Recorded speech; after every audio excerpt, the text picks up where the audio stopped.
MLA స్థానానికి ఎన్నికైనటువంటి అంటే ఎన్నిక కాబోతాడు. ఇప్పుడు మన అభ్యర్థిగా తెలుగుదేశం పార్టీ అభ్యర్థిగా ఎన్నిక చేసినటువంటి దగ్గుపాటి ప్రసాద్ గారికి, అలాగే వేదిక మీద ఉన్నటువంటి మా మిత్రులు రాయలమురళి గారు, మా మిత్రపక్షమైనటువంటి జనసేన రాష్ట్ర నాయకులు లక్ష్మీపతి గారు, కింద ఇక్కడ ఉన్నటువంటి నా సోదరులు సహోదరులు మిత్రులు, ఇంకా అందరికీ వందనాలు.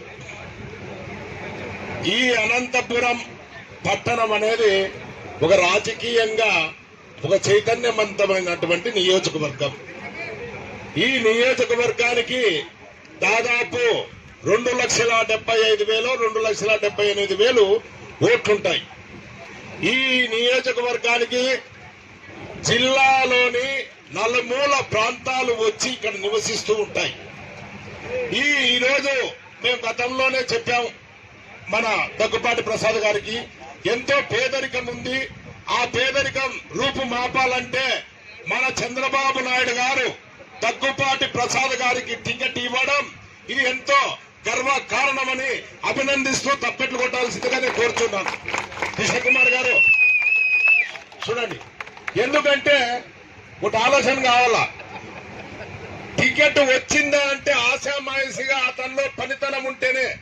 ఎన్నో సర్వేలు ఉంటాయి, ఎన్నో ఫోన్ కాల్స్ ఉంటాయి. అన్ని సర్వేలలోనూ ఇది ఐవీఆర్ సర్వే, ఇంకా చాలా సర్వేలు ఉంటాయి. మనుషులు కూడా మౌత్ సర్వే ఉంటుంది. పిఎంగల కాడ, హాస్పిటల్ కాడ, ఆడ ఈడ ఎక్కడ చూసినా సర్వేలు ఉంటాయి. ఇది ఇంకో రకంగా కాదు. ఈ సర్వేలలో వచ్చింది అంటే ఒకటి, నాకు దగ్గుపాటి ప్రసాద్ గారు రాప్తాడు ఎంపీగా ఉన్నప్పటి నుంచి పరిచయమే. ఎక్కడ సమయస్ఫూర్తి ఉంది, ఎందుకంటే చిన్నతనం నుంచి ఒక పెద్ద పారిశ్రామికవేత్తగా ఎదిగినాడంటే ఎన్నో మెట్లు ఎక్కల్లా.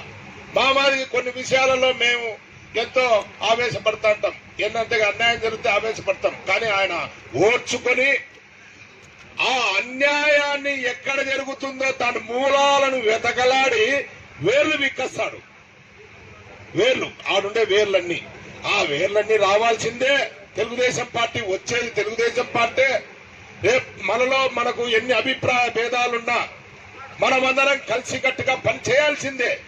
ఎందుకంటే అక్కడ ఉండేది రాక్షసుడు. పోరాటం చేయాలంటే ఒకరితో కాదు. ఈ పొద్దు మిత్రపక్షమైనటువంటి పవన్ కళ్యాణ్ అన్న అభిమానులు కూడా నేను రాష్ట్రంలో అంతా తిరుగుతుంట. ఎక్కడ చూసినా జన సైనికులు గాని, వీర మహిళలు గాని, బీజేపీ నాయకులు గాని ఎక్కడ చూసినా ఉధృతంగా వస్తున్నారు. అలాగే మా మందకృష్ణ మాదిగన్న వర్గమైనటువంటి ఎంఆర్పిఎస్ ఇట్లా ఎంతో మంది వస్తున్నారు.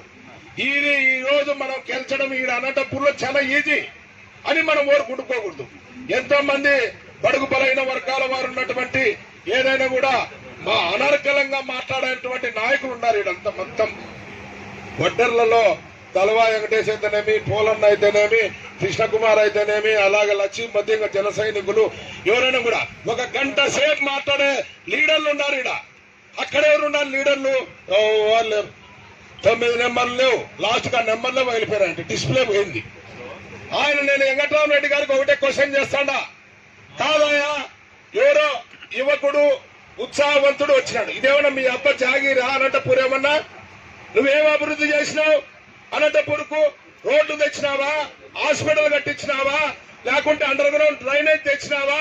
ఏం తెచ్చినావు? రింగ్ రోడ్డు తెచ్చినావా? పొంగు రోడ్డు తెచ్చినావా? ఏం చేసినావు? అన్ని సెటిల్మెంట్లే. ఎవరైనా చూస్తే అన్ని మింగి చాలా మా మూతికంతా పూసుకోకుండా తుడుచుకొని కూర్చోంటావు. మొత్తం మింగుతారు రాత్రి అంతా. పగులు వస్తాను ఏం తెలియని మాది ఉంటావు. నీ అంత రాజకీయ దురంధ్రుడు దుష్టుడు బారిన పోవాలంటే మన అనంతపురంలో కొత్త రక్తం రావాలా.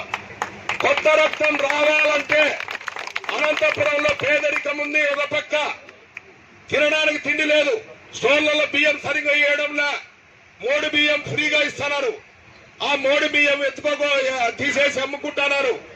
అలాగే డీలర్లు ఎంతో మంది చేస్తున్నారు అరాచకాలు. నీ గుండాలంతా ఆడ చూసిన సెటిల్మెంట్లు చేస్తున్నారు. అందరికీ బుద్ధి చెప్పాలంటే దగ్గుపాటి ప్రసాద్ అవసరం. నా మాటినాడు. ఒకవేళ మేమే మాటలో నేను రాయలముల్లో ఊదినా కూడా ఊదించుకుంటాడు అంతవరకే. ఆయన చేసే నిర్ణయాలు వేరే ఉంటాయి. ఎవ్వరు మనిషి కాడు. నేను ఇప్పుడు చెప్తాను, ఎవ్వరు మనిషి కాడు. మన అందరి మనిషి, బడుగోల మనిషి, పేదల మనిషి, మైనార్టీల మనిషి, దళితుల మనిషి. కాబట్టి ఏ ఒక్క లీడర్ చేతిలో కీలుబొమ్మగా ఉండడని నేను చెప్తాడా. ఎందుకంటే దాని గురించి తెలుసు. చంద్రబాబు నాయుడు సార్ నేను ఒకటి అడిగినా, సార్ అంటే వెరీ గుడ్ సెలెక్షన్ సార్ అన్నా. వెరీ గుడ్ ఎట్లుంది అన్నాడు. బాగుంది సార్ అన్నా. వెరీ గుడ్ వెరీ గుడ్, ఖచ్చితంగా గెలుస్తారు, అన్ని సర్వేలు బాగుంటాయిపోన్నాడు. సార్తోనే నేను చెప్పిన కుప్పంలో అనౌన్స్ అయిపోతానే చెప్పినాం. అలాంటి ఉండాల. కొంతమందికి ఆవేశాలు ఉండొచ్చు, పనికి రావు ఆవేశాలు. మేము కూడా ఇదే లక్ష్మీపతి ఉన్నాడు 89 నుంచి. గంగాదేవి గారు అప్పుడు కార్పొరేటర్, వీళ్ళంతా కార్పొరేటర్, మేము చిన్న పిల్లోలం. గంగాదేవి గారు మన ఎక్కడ ఈయన ఆర్ఎంబి రామ్నగర్ గేట్ కింద పంకు పెట్టుకొని ఉండే. ఆ పొద్దు టెంకాయ గుర్తుగా అత్యధికమైన మెజార్టీతో గెలిచిన ఆమె. అప్పుడు ఎలక్షన్లలో మేము చైర్మన్ ఎలక్షన్లలో తాడపత్రి నుంచి వచ్చి మేము పనిచేసినాం. అయినా మేమేం బాధపడలే. ఈ పొద్దు కూడా దెక్కంపల్లో ఉన్నాం, మేమేం బాధపడలే. ఒక పౌరుషం ఉంది మాలో, ఒక పౌరుషం, పట్టుదల. ఎట్లంటే కమ్యూనిస్ట్ పార్టీ బ్యాక్గ్రౌండ్ మాది. ఏ విషయాల్లో అయినా కూడా నేను ఒకటే చెప్తాడా, కలిసి రాండి, కలుసుకుందాం, ఉమ్మడిగా పోరాటం చేద్దాం. మీకు కూడా రేపొద్దున ఏ పదవులు కావాలనో మేము ముందుండి పోరాటం చేస్తాం. అందరం మన సోదరులమే, ఒకటే పార్టీలో పనిచేసినాం, అందరం ఒకరి బాధలు ఒకరు పంచుకున్నాం. ప్రతి ఒక్కరు 5 ఏళ్లలో మనం పోలీసుకు వ్యతిరేకంగా, వైసీపీ వాళ్ళకి వ్యతిరేకంగా అనేక అరాచకాలను ఎండగట్టడానికి నట్టి నరి రోడ్లో కూర్చున్నటువంటి తెలుగు మహిళలు కూడా ఎంతో మంది బాధపడ్డారు. ఇక్కడ ఉన్నారు, ఇంకా అక్కడ వాళ్ళు రాలేరు. పాపం చాలా బాధపడ్డారు మానసికంగా, వాళ్ళ మైండ్ సెట్ లో. కాబట్టి నేను చెప్పేది ఇది ఒక బాలకృష్ణ సభే కాదు, ఒక విజయ గర్జన. రేపు నందమూరి బాలకృష్ణ లెజెండ్, బడుగుల కోసం, బలైనల కోసం, పేదవాని రక్తం కోసం పుట్టిన పార్టీ తెలుగుదేశం పార్టీ. గుప్పడి మెతుకులు పెట్టడానికి పుట్టిన పార్టీ. అలాంటి అధినేత కొడుకు రేపు వస్తున్నాడు. ఏమనుకోండి, కొన్ని విషయాలను మాట్లాడడం తప్పలేదు. ఎంతో మంది పార్టీలలో వైసీపీ నుంచి వస్తున్నారు, ఇంకా అన్ని పార్టీలు వస్తున్నారు. సాధారణంగా అందరినీ హక్కున చేర్చుకుందాము, మనం పనిచేద్దాము.